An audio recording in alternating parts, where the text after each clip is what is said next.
praying for the right time, and I say that because there are certain things. Look, when I start talking, I'll give you a good example, and this isn't to be salacious or dirty-minded, but how many people could even put together the fact that sex robots would be something that would be introduced into the public psyche and would be a form of birth control, and that, in essence, appealing to the most, and by the way, it was sex, S-E-X, somebody said even beyond the word free, sex is a more powerfully charged word.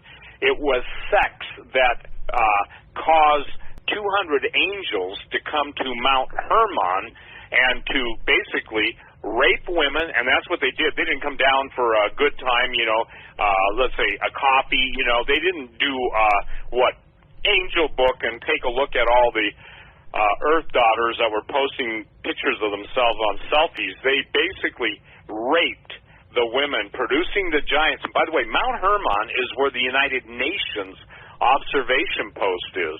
I've been told by 4-star generals that there are underground tunnels in that whole area, and that they are filled with some of the most horrifically evil entities. So when you see the United Nations wanting to take control of anything, why would they have their outpost on Mount Hermon? Most people don't. It's pronounced Mount Hermon, with a long R, I guess, Hermon. And the deal is that it's critical for people to understand. Same thing with Baalbek, B-A-A-L-B-E-K. It used to be called Persepolis. The thing is it's what's under the ground. It's what's under the ground. And now, Dave, DARPA is investing huge amounts of money in every form of autonomous killing machine, everything from robotic bats, snakes, insects, you name it, because they want to map every underground tunnel system. And one of the interesting things is, I'll just give somebody a real treat, one of the things that Gen 6 and True Legends that we've been able to uncover is not just the finding of Anselm P. Rambla on the Chincana, and basically that's the underground tunnel system that leads from the Incan Mount, where now it's the Church of Santo Domingo, all the way to Sacsayhuaman, but there's an underground tunnel system throughout the entire world. And so when vast civilizations disappeared, it was because they disappeared, and most of them were running and hiding if they were normal size. And see, this is what people, I get all these things. People say, yeah, Quayle probably sees a giant in his shower. No, I don't see any giants in my shower.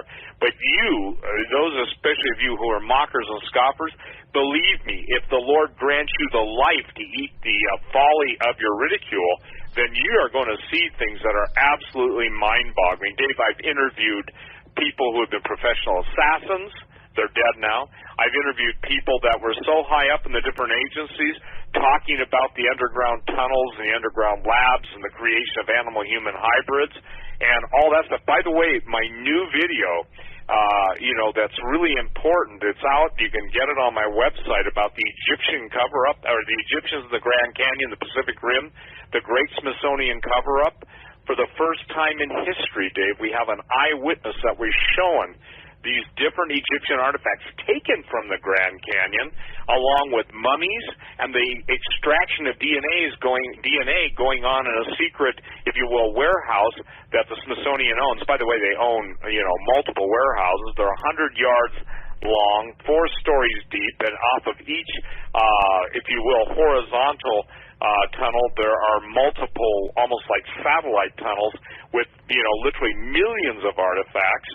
And it's interesting because that's in the DVD, and that DVD now is on, you can go on Vimeo and go on my website, because I'm having a huge response from people.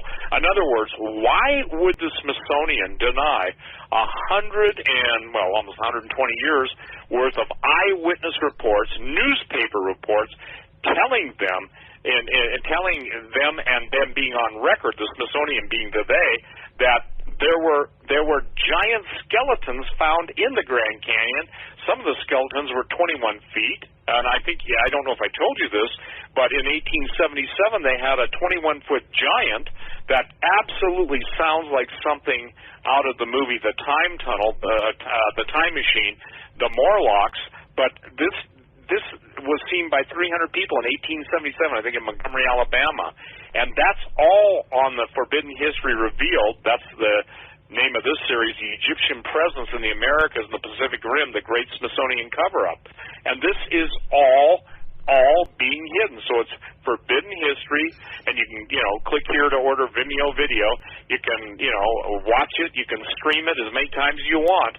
And for people around the world that listen to the show, it's that important, Dave. If they'll cover that up, there is no truth. See, this is something that I think where we miss the boat. And when I say we miss the boat, how can we best communicate through all of our talents, all of our friends, all of our associates, all of our evidence, all of our, I would say, research? How can we best give the evidence necessary to prove what we're talking about if people just don't care? So apathy and indifference are the two strongest prevailing forces, along with jealousy, envy, and other things, but four most prevailing forces. So I want people to understand this. Once you understand that, Orwell made the statement, basically, those who control the past will determine the future, and those who basically are in the present will determine the past.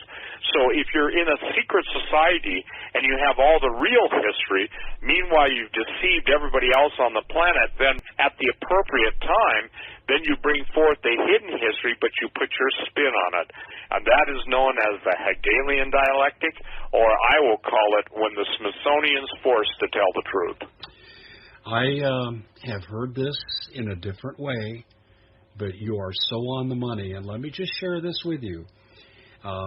In the last 2 years of my father's life, when he was revealing the stuff he did, one of the things that we talked about, he was involved and he was in charge of rewiring the Combat Information Center on the carrier Roosevelt as it accepted the first nuclear weapons on a naval ship.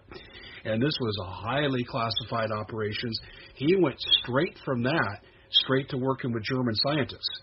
They retired him 6 months early. This is how high level this stuff was. And here's what he told me. He said, we knew that when we put the nukes on this ship, we were reinventing old history. And I said, how did you know? He said, because we got a briefing about a stretch of desert in India that was glass, and it could only have been accomplished through a nuclear strike in that area. And he said, these weapons never existed on the planet prior to us inventing it, at least in this current time frame. And he thinks we were reinventing history. What do you think about that, Steve? Well, I absolutely agree with it. Obviously, I deal with that in one of my DVDs. Oppenheimer was one of the believers in that, the antiquity of nuclear weapons. By the way, that's called the vitrification, yes, or when the sand is turned to glass, and the fusion was similar to what was found. The glass particulate was, and there's actually a sea of glass. I think it's in the Mohenjo-Daro area. And Dave, the Mahabharata and the Vimrayana and all of the ancient Indian Vedic, V-E-D-I-C texts talk about this. They talk about the, if you will, the nuclear war that took place in antiquity. Now, people, you can say, I don't believe it. Well, let me share this. When NASA had a meeting of international rocket scientists, India showed up with their Sanskrit talking about the Vimana flying machines and even how they were powered. And, it's amazing because I see all these dumbass, and forgive me, Dave, I'm responsible for this statement, stupid stories saying that Hitler died in the bunker and that they never had the Hannibal, or they never had the Bell, or they never had this, they never had that. I've got photographs of actual German flying saucers, not illustrated in Photoshop, But again, the thing is that this ancient nuclear war is real, and this is why the Pentagon calls them their nice way for fallen angels. They refer to them as the gods of the Sumerians, okay? The gods of the Sumerians. I think one of the last generals told me, he said, well, Steve, you're going to see your fallen angels, and it'll be passed off as the ancient gods are returning.